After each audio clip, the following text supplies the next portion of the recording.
একটা জিনিস না বলে পারছি না, সেটা হলো পিনাকি ভট্টাচার্য। তার ভিডিও আমি আগে এত নিয়মিত দেখতাম না যতটা নিয়মিত এখন এই গেল 3-4 মাস ধরে দেখি। ধরেন 2টা ভিডিও দেখতে পারি নাই বা 3টা ভিডিও দেখতে পারি নাই, 1 সপ্তাহ পরে যা 3টা ভিডিও একসাথে দেখে নিচ্ছি, এইভাবে দেখি আমি গেল কয়েক মাস ধরে। আমি তার এত ফ্যান কখনো ছিলাম না যতটা ফ্যান এই মুহূর্তে। তো কেন দেখি, এখন ধরেন আওয়ামী লীগ সরকার ক্ষমতায় ছিল, তখন হিন্দুরা যখন ব্যাপক সুযোগ সুবিধা নিত, পিনাকি ভট্টাচার্য দেশ ছাড়ল।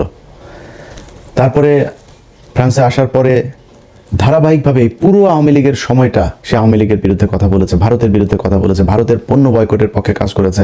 এরপরে ক্ষমতা থেকে গেল, যাওয়ার পরে ইউনূস আসলো। ইউনূস আসার পরে কিন্তু আমাদের অনেক সুযোগ ছিল সরকারের সাথে মিলেমিশে, পদে টদেও বসা যাইতো, বসে তারপরে আমরা ধান্দাবাজি করতে পারতাম। অনেক লোকজন সেই ধান্দাবাজিতে শুরু করেছেন, অনেক ছাত্র নেতারাও এই ধান্দাবাজি করেছেন। আজকে যারা এই যে মার খেলেন, এই ব্যক্তিরা কয়দিন আগে ইনারা হাদি যখন মারা গেল তারপর বলেছিলাম যে বিপ্লবের যেটুকু বাকি আছে, হাদির লাশ কবরে যাওয়ার আগে সেটা করতে হবে। ওনারা তখন প্রথম আলো ডেইলি স্টারের অফিসে যায় সুশীল সাজলেন। এই যে জাবেরকে গুলি করা হয়েছে, তিনি ওই হাদির জানাজার সময় বক্তব্য দিয়েছেন, এটাকে কেন্দ্র করে যেন কোনো ধরনের মব সৃষ্টি করার না করা হয়, মব বানানোর চেষ্টা করেছেন এটারে। ভাই, বাংলাদেশে এই ইন্ডিয়ার আপনার শাখা অফিস হলে গিয়ে প্রথম আলো ডেইলি স্টার। এই প্রথম আলো ডেইলি স্টারের বিরুদ্ধে কাজ করা মানে মব সৃষ্টি করা না। 32 নম্বরে বসে বাকশাল তৈরি করা হয়েছে, 32 নম্বরে বসে পরিকল্পনা করা হয়েছে, মানুষকে না খাইয়ে মারার দুর্ভিক্ষে 27 লাখ মানুষকে হত্যা করা হয়েছে, 15,000 জাসদের নেতাকর্মীকে হত্যা করা হয়েছে এই 32 নম্বরে বসে পরিকল্পনায়। সো এটা হচ্ছে একটা অভিশপ্ত বাড়ি। এই বাড়িটার জন্য অনেকেই দেখায়, মায়া মমতা দেখায়, তারপরে আপনার মব সৃষ্টিকারী বানানোর চেষ্টা করেছেন। তারা আজকে রাস্তায় নেমেছেন। ভাই, আপনি 1.5 মাস পরে কি মনে করে রাস্তায় নামলেন? আমার তো মনে হয় যে এই এখন নতুন করে যে নেমে এসছেন, কোনো না কোনো জায়গা থেকে ফান্ড দেওয়া হয়েছে। নির্বাচনের 3 দিন আগে আপনি কিসের বিচার চাইতে আসছেন? এখন 7 দিন নাই এই সরকার ক্ষমতায়, তাদের কাছে আপনি বিচারের জন্য এখন এসে নামলেন। এটার পিছনে একটা উদ্দেশ্য আছে। আমি সরকারের কাছ থেকে, পুলিশের কাছ থেকে যেটা শুনেছি, আওয়ামী লীগের লোকজন তাদেরকে টাকা পয়সা দিয়েছে, এখানে কিছু নেতাকে দিয়ে তারপর তাদেরকে বসাইছে এখানে গ্যাঞ্জাম করার জন্য। তো এখন আপনি কিসের বিচার হঠাৎ করে এসে বিচার চাচ্ছেন? হাদির বিচার এই দেশে হবে না, হাদির খুনিও হবে না। আমি জানি না, যদি নাকি সামনে নির্বাচনী সরকারের পরের সরকার কে আসে সেটার উপরে একটা ক্ষীণ আশা আছে। এই মুহূর্তে আর এটা নিয়ে কোনো কথাবার্তা বলে লাভ নেই। তো তারা করেছেন, বিশাল আকারের সুশীল সাজার চেষ্টা করেছেন। প্রথম আলো ডেইলি স্টারের সামনে গিয়া সাদা পাঞ্জাবি পরে তারপরে ভাষণ দিয়েছেন। তো এগুলো তারা করেছেন। তারা হারে হারে টের পাবে প্রথম আলো ডেইলি স্টার কি জিনিস, উদিচি কি জিনিস, ছায়ানট কি জিনিস, প্রশিকা কি জিনিস। ওই উত্তরাতে একটা স্কুল আছে ডিপিএস, এই ডিপিএস এই টাইপের কিছু স্কুল, ইন্দিরা কালচারাল সেন্টার, এরকম কিছু জিনিস আছে। উত্তরার এই ডিপিএস, দিল্লি আপনার পাবলিক স্কুল, এই স্কুলের ভেতরে যাদের সন্তানরা পড়ে, কোনো মুসলমান এই স্কুলে পড়তে দিয়ে না। এটা পুরো একটা রয়ের আড্ডাখানা। সেখানে ওইখানকার যেসব শিক্ষকরা আছে, এই শিক্ষকদের অনেকের বাড়িতে আপনার করা হয়, কি বলে, বৈঠক হয়। সেনাবাহিনীর লোকজন, ভারতীয় হাই কমিশনার, তারা গিয়ে তারপরে বৈঠক করেন। তো এগুলো হচ্ছে এখন এই টাইপের এই প্রতিষ্ঠানগুলোকে বাংলাদেশে রাখা যাবে না। এগুলোকে রেখে বাংলাদেশের স্বাধীনতা, সার্বভৌমত্ব আপনি টিকায় রাখবেন, এটা খুব কষ্টকর হবে। যেই কারণে এগুলোর বিরুদ্ধে ব্যবস্থা নিতে হবে। আমরা 1.5 বছর অপেক্ষা করেছি। প্রথম আলোর এই টিপু সুলতান, মতিয়ার, এই সন্তোষ শর্মা কালবেলার, তারপরে প্রথম আলোতে আরও আছে মহিউদ্দিন, তারপর ওই যে গিয়েছে, এখন এফপিতে গিয়েছে আপনার সাবিহা, এই যে আপনার শফিক, আপনার তত্ত্বাবধায়ক সরকারের যে শফিক, এরা সব সিন্ডিকেট। এরাই এই আপনার বানানোর, ইদানিং আবার বিবিসি বাংলা তাদের সাথে যুক্ত হয়েছে। এই সিন্ডিকেট মিলে বাংলাদেশকে জঙ্গি রাষ্ট্র বানানোর জন্য আপনার আবার নতুন করে পায়তারা করছে। তো তাদেরকে আপনার বন্ধ করতে হবে। তো আপনি করেন নাই, না করে তারপরে রাষ্ট্র পরিচালনা করেন, সুন্দর করে আপনার চালাবেন, এটা মনে করার কোনো কারণ নাই। যাই হোক, এখন ধরেন আমি আর পিনাকি দাদা, আমরা দুজন এই সরকারের শুরু থেকে এখন পর্যন্ত আমরা একটা জায়গায় স্থির থেকেছি যে আওয়ামী লীগের ব্যাপারে 0 টলারেন্স দেখাইতে হবে। এখানে কোনো নমনীয়তা চলবে না। চুরি করেন, বাটপারি করেন, যা করেন ইচ্ছা করেন। হত্যা মামলার আসামিরা উপদেষ্টাদের সাথে যায় বৈঠক করে। তো আমি আমার এই জার্নিতে আমি পিনাকি দাদাকে সব সময় পাশে পেয়েছি। তিনি এই মুহূর্তে আমি মানে খুবই হতাশা নিয়ে আপনার মানে চুপচাপ বসে আছি।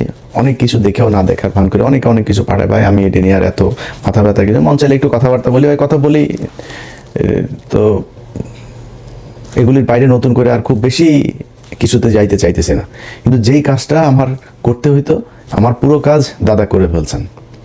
সো যেই কারণে যারা দাদার ভিডিও দেখেন, আমার সাবস্ক্রাইবার যারা আছেন দুইটা, মানে আমাদের তো কমন আপনার ওনার আমার ইউটিউবে সাবস্ক্রাইবারও প্রায় সমান সমান। সো ওনার ভিডিও যারা দেখেন আমার ভিডিও তারা দেখেন, আমার ভিডিও যারা দেখেন ওনার ভিডিও তারা দেখেন। আমার সাবস্ক্রাইবার যা আছে সবাই বললাম আপনারা ওইখানে চলে যান, ওইখানে গিয়ে দাদার ভিডিও দেখেন।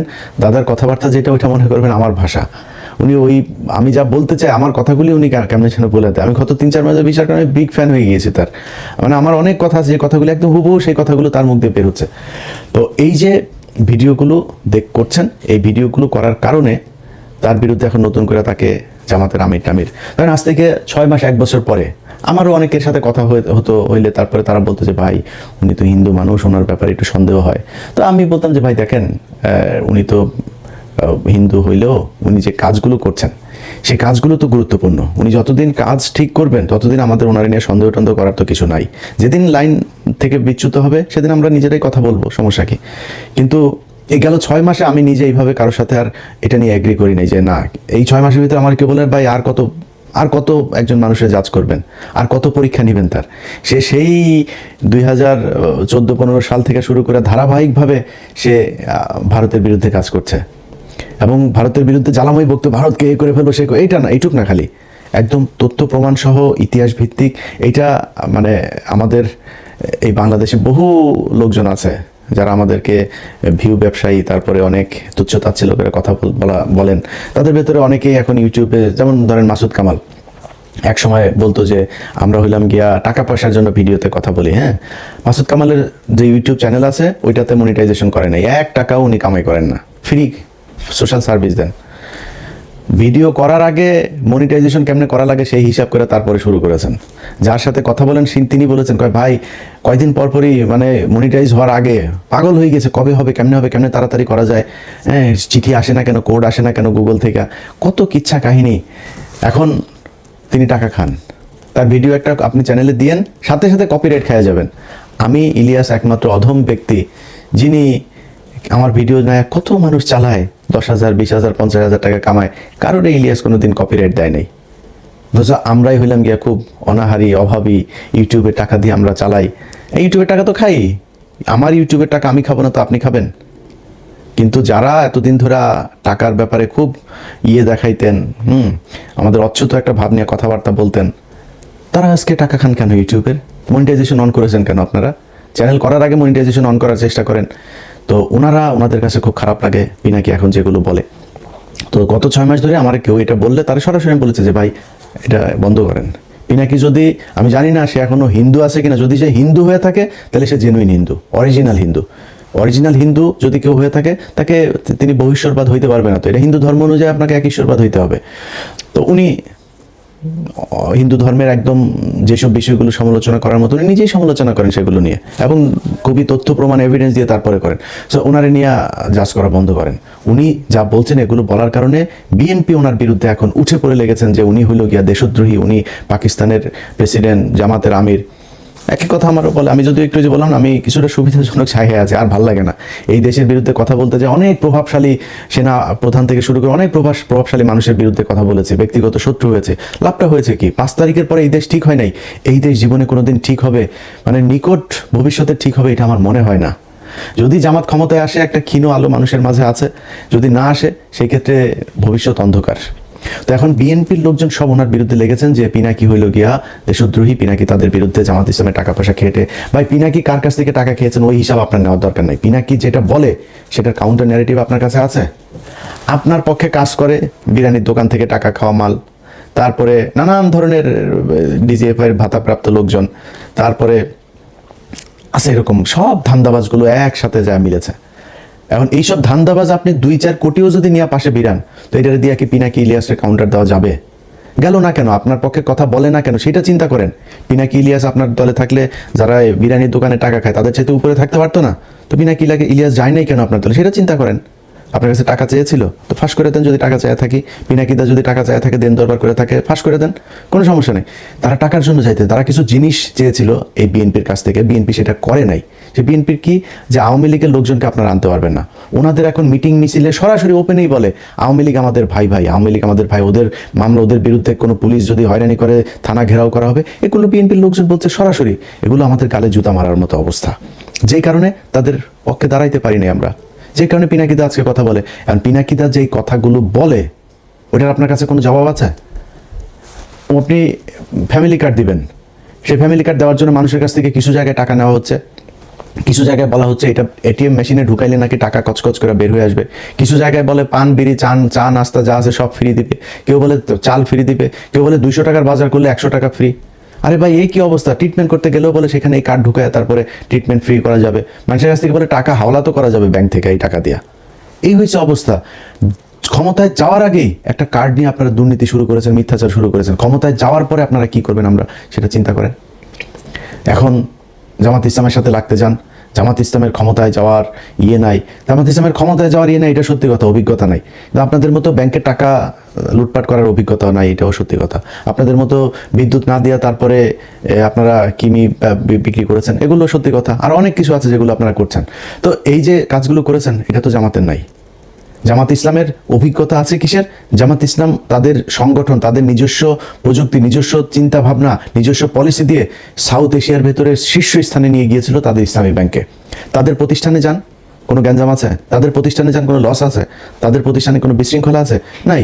সবগুলো প্রতিষ্ঠান সুন্দরভাবে চলছে। তারা এই প্রতিষ্ঠানগুলো যদি সুন্দরভাবে চালাইতে পারে তাহলে রাষ্ট্রটাকেও সুন্দরভাবে চালাইতে পারবে। তাদের ব্যাংক যদি এত সুন্দর হয়, আর সরকারি ব্যাংকগুলো প্রতি মুনাফার তারা টানাপোড়ানের ভেতরে আছে, সব সময় প্রতি বছরই বাংলাদেশ ব্যাংকে তাদেরকে আপনার দিতে হয়, পুঁজি দিতে হয়, না দিলে ব্যাংক বন্ধ হয়ে যাওয়ার মতো অবস্থা। আর ইসলামী ব্যাংক হু হু হু হু করে উঠেছে। এই গেল 15 বছরে হাসিনা যখন এই ব্যাংকে নিয়েছে তখন আবার এটা লুটপাট শুরু হয়েছে, এটা নিচের দিকে অধঃপতন শুরু হয়েছে। আবার জামাত ইসলাম নিয়েছে, এখন আবার উপরের দিকে যাচ্ছে। তো তারা তো এই অভিজ্ঞতা দেখিয়েছে যে সৎ যোগ্য লোকজন দিয়ে কিভাবে তাদের প্রতিষ্ঠান পরিচালনা করা হয়, ওই লোকজন দিয়ে তারা রাষ্ট্র পরিচালনা করতে পারবে। কারণ আপনি কি করতে পারবেন? আপনারা যারা চাঁদা নিয়ে বহিষ্কার হয়েছে তাদেরকে দলে এনেছেন, ঋণ খেলাপি যারা, সেই খেলাপি ঋণগ্রস্তদেরকে আপনি দলে মনোনয়ন দিয়েছেন। ভাই বিএনপির রাজনীতি এখান থেকে বের হয়ে আসতে হবে। পিনাকি আর ইলিয়াসটা নিয়ে সারাদিন গুতাগুতি করে লাভ নাই। আপনারা নিজেদের পলিসি নিজেরা চেঞ্জ করতে হবে। যেই লোকজনকে দিয়ে আপনি টাকা পয়সা নিয়ে 5 কোটি টাকা নিয়ে আপনি মনোনয়ন দিয়েছেন, সে 50 কোটি টাকা ইনকাম করবে, এটাই স্বাভাবিক। একদম মানে জাস্ট একটু সুবিধাজনক জায়গায় থাকার জন্য বললাম। 0.1% সৎ, একদম 99.9% একদম সব অসৎ। এই বিএনপিতে সব অসৎ। এখন অসৎ মানেই আবার এখানে আবার কিছু বিষয় আছে। বিএনপিতে বিশাল একটা সংখ্যা আছে যারা এন্টি ইন্ডিয়ান। বিএনপিতে অনেক ভালো কিছু মানুষ আছে, ভালো মানুষের সংখ্যা কি সেটা আমি জানি না। কিন্তু এই সরকারি টাকা পয়সা টেন্ডার নিয়ে তারপরে আমার এই কথাটা শুনে যাদের খারাপ লাগলো, আমার অনেকে বিএনপির এমপি নেই, ক্যান্ডিডেট অনেকের সাথে ভালো সম্পর্ক আছে, তো ওনাদের অনেকে কষ্ট পাইতে পারেন। ভাই আমার এই ভিডিওটা পজ দিয়া চোখটা বন্ধ করে একটু চিন্তা করেন তো, যে আপনি আগে এমপি ছিলেন বা এবার এমপি হবেন, হওয়ার পরে এই যে টেন্ডার নিয়ে সরকারি টাকা 200 কোটি টাকার একটা প্রজেক্ট থেকে 30 কোটি টাকা আপনি খাবেন না? নিজের মানে আমার গালি দেওয়ার আগে নিজের বুকের মধ্যে হাত দিয়ে চোখটা বন্ধ করে একটু জিজ্ঞেস করেন খাবেন কিনা। তা এটার মানেই তো অসৎ, এটাই বুঝাইতে চেয়েছি। 99.9% তাদের এটা ব্যবসা হিসাবে নিয়েছে, যেটা এটা সিস্টেমটা এইরকম। এই সিস্টেমে বাংলাদেশের রাজনীতি চালানো যাবে না। কারণ এমন একটা দল আপনাদের ঘাড়ের উপরে নিঃশ্বাস ফেলছে, যারা 1 টাকার দুর্নীতি করে না, যারা কারোর বাড়িঘর দখল করে না, যারা ঘুষ খায় না, সুদ খায় না, যারা আরেকজনের মেয়েকে দেখে ইফটিজিং করে না, যারা ওই আপনার বাড়ি করতে গেলে রড সিমেন্ট ইট দেওয়ার জন্য আপনার বাড়িতে যায় হামলা চালায় না, আপনার দোকানে গিয়ে চাঁদাবাজি করে না, সেই দলটার সাথে আপনাকে কম্পিটিশনে থাকতে হইলে আপনাকে ওইরকম কোনো একটা কিছু নিয়ে আসতে হবে। আগের পলিসি দিয়ে রাজনীতি করতে গেলে আওয়ামী লীগের সাথে নিয়ে না, আওয়ামী লীগের সাথে আরও কোনো দল যদি সাথে নেন সেগুলো নিয়েও লাভ নেই। কারণ সাধারণ মানুষ বুঝতে শিখেছে। ঘরের মধ্যে বসে একটা নারী ফোনের মধ্যে দেখছে যে একটা মেয়ে ভোট চাইতে গিয়েছে, তার পেটের মধ্যে লাথি মারা হয়েছে, আপনারা ভোট দিবে সেই ব্যক্তি? আপনি জোর করে মানুষের কাছ থেকে আপনার সামনে ধানের শীষের মিছিলে যাবে, সেই ব্যক্তি ভোটের দিন দাঁড়িপাল্লায় ভোট দিবে, আপনি জিতে যাবেন? এত স্বপ্ন দেখা উচিত না। যাই হোক, আমাদের নিয়ে সমালোচনা না করে আপনাদের উচিত হবে এই নিজেদের সংশোধন করা। নিজেদের সংশোধন করলে আমার মনে হয় আপনাদের দলের জন্য ভালো হবে। সবশেষ সবাইরে আবারও বলি, পিনাকিদার ভিডিওগুলো, প্রতিটা ভিডিও যারা দেখেন না, তারা গত 2 মাস ধরে কি ভিডিও করেছে পিছনে যায় ওনার চ্যানেলে গিয়ে তারপরে সাবস্ক্রাইব করে আসবেন। সাবস্ক্রাইব করবেন। যাদের মনে হয় যে যারা দেশের জন্য কাজ করে তাদের চ্যানেলে সাবস্ক্রাইব করবেন, তাদের পেজে ফলো দিয়ে রাখবেন। আশপাশের লোকজনকে নিয়ে ফোন দিয়ে তারপরে দাদার চ্যানেলে বলবেন যে এই ফোনটা দেন, ওর চ্যানেলে ইউটিউবে ঢুইকা দাদার চ্যানেলটা খুঁজে বের করে সাবস্ক্রাইব করাই দিবেন। প্রথম আলোতে যদি ও 20 মিলিয়ন ইউটিউব চ্যানেলে সাবস্ক্রাইবার থাকে, ওইখান থেকে বের হবেন, বের হয়ে এসে দাদার চ্যানেলে ঢুকবেন। এটা দেখার দরকার আছে। মানে আমি আর আমার নিয়ে মার্কেটিং করলাম না, কারণ আমি এখন ভাই খুব অসহায়ের মতো আছে। আমার মানে ভাল লাগে না আর। এই গত 13 বছরে যা দেখলাম, কত মানুষরে ফেরেস্তার মতো মনে করতাম, শালা সব মালখোর। এই মালখোরদের দিয়ে আর বেশি বিপ্লব দেখাইতে ভাল লাগে না, এই জন্য একটু সুবিধাজনক অবস্থায় আছি। দাদা এখনো বিপ্লবের ঠিক জায়গায় আছে, এই জন্য দাদার এখানে যাইতে বললাম। ভিডিও দেখেন, দেখে ডিসিশন নেন ভোট কাকে দিবেন কাকে দিবেন না। সব ভালো থাকবেন, আল্লাহ হাফেজ।